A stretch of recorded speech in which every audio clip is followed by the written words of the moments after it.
जब तक वहां रहा ना, एक सुख नहीं दिया। यशोदा मैया जैसी मैया युगों युगों तक किसी को नहीं मिलेगी। मैं जब तक रहा उनके घर केवल उल्हाने आए, शिकायतें आई। अरे रोजाना कोई ना कोई दरवाजे पर खड़ा रहता, तुम्हारे बेटे ने ये कर दिया, तुम्हारे बेटे ने वो कर दिया। फिर भी उनका प्रेम घटने की बजाय और बढ़ता गया। एक बार मैं गैया चराकर घर थोड़ी देर से लौटा।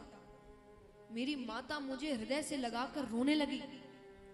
वो कहती है, कन्हैया तू देर मत किया, तू पास नहीं रहता ना, मेरा हृदय अपनी जगह छोड़ देता है, मुझे बहुत पीड़ा होती है, तू जल्दी आया कर।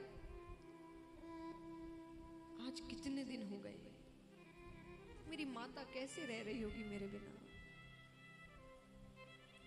भगवान कहते हैं, नंद बाबा जैसे बाबा किसी को नहीं मिलेंगे।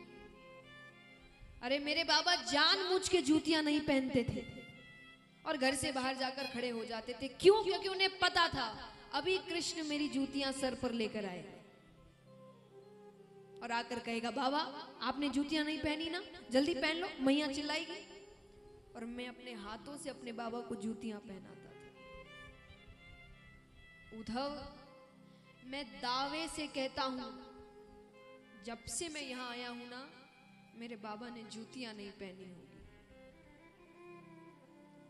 अरे उससे ज्यादा दुख तो मैंने उन भोली भाली गोपियों को दिया है। एक बार यशोदा मैया ने मुझसे कहा कि कन्हैया तू उनके यहाँ चोरी क्यों करता है?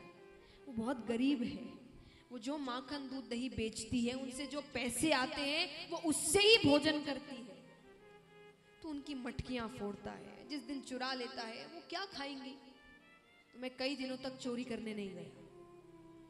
कुछ दिनों बाद वो सब की सब हमारे घर आ गई। आकर कहती है, यशोदा कन्हैया सिर्फ तेरा ही बेटा है क्या?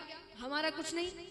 चोरी करता है तो करने दो, मटकियां फोड़ता है तो फोड़ने दो, पर असल में गरीब तो हम उस दिन हो जाएंगे जिस दिन कन्हैया हमारे घर आना छोड़ देगा। अरे भोजन तो उस दिन नहीं करते जिस दिन वो घर चोरी करने नहीं आता। कभी मत कहना हम गरीब हैं, वो जब तक पास है हमसे ज्यादा अमीर कोई नहीं है।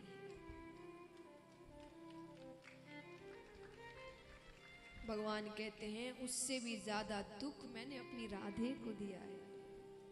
कितना प्यार किया उससे, मैंने सबसे ज्यादा दुखी उसे दिया। भगवान कितनी देर तक राधे राधे राधे कहकर रोने लगे। सोचिए यहाँ कितने हैं जिनकी आंखों में आंसू आ गए हैं। उद्धव जी पर इतना सा भी असर नहीं पड़ा। उद्धव जी कहते, प्रभु इतना ही था तो आप उन अनपढ़ गवार ब्रजवासियों को ज्ञान से समझा सकते थे। अनपढ़ गवार। भगवान कहते, तुम्हें कैसे पता वो अनपढ़ है? वो कहां गुरुकुल गए होंगे, उनका काम तो दूध दही बेचना है। भगवान कहते, ऐसे तो मैं भी एक ही वर्ष गुरुकुल गया। एक वर्ष में कोई कितना सीख लेगा? आप बच्चे को क्लास 1 में डालो, वो सीख गया जिंदगी भर।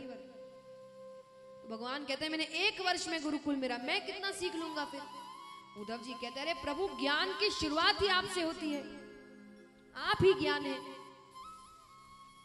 भगवान समझ गए ये मौका अच्छा है।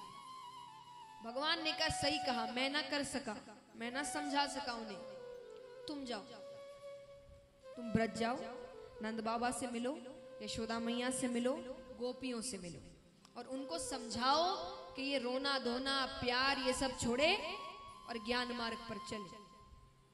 अब उद्धव जी को इतना भरोसा है अपने ज्ञान पर, उन्होंने कहा ठीक है। भगवान ने कहा, पर वस्त्र बदल के जाओ। भगवान ने उन्हें अपना पीतांबर दिया, अपना मुकुट दिया, अपने कुंडल दिए। उद्धव जी ने कहा, इन सब की क्या जरूरत? बोले, इनके बिना बात करना तो दूर, कोई तुम्हें देखेगा भी नहीं। इस वजह से, इन चीजों की वजह से, मेरी सुगंध से उन्हें एक बार के लगेगा मैं आ गया, तो वो आंख उठाकर तुम्हें देखेंगे। ठीक है, जाते हैं, वृंदावन पहुंचते हैं। कुछ गोपियां जा रही थी, उससे कहा, ये नंद बाबा का घर कौन सा है? गोपी ने कहा मथुरा से आए हो, तुम्हें कैसे पता? अरे मथुरा वासी पूछते हैं, वरना इस ब्रज में कृष्ण का घर किसी को ना पता हो ऐसा हो सकता है क्या?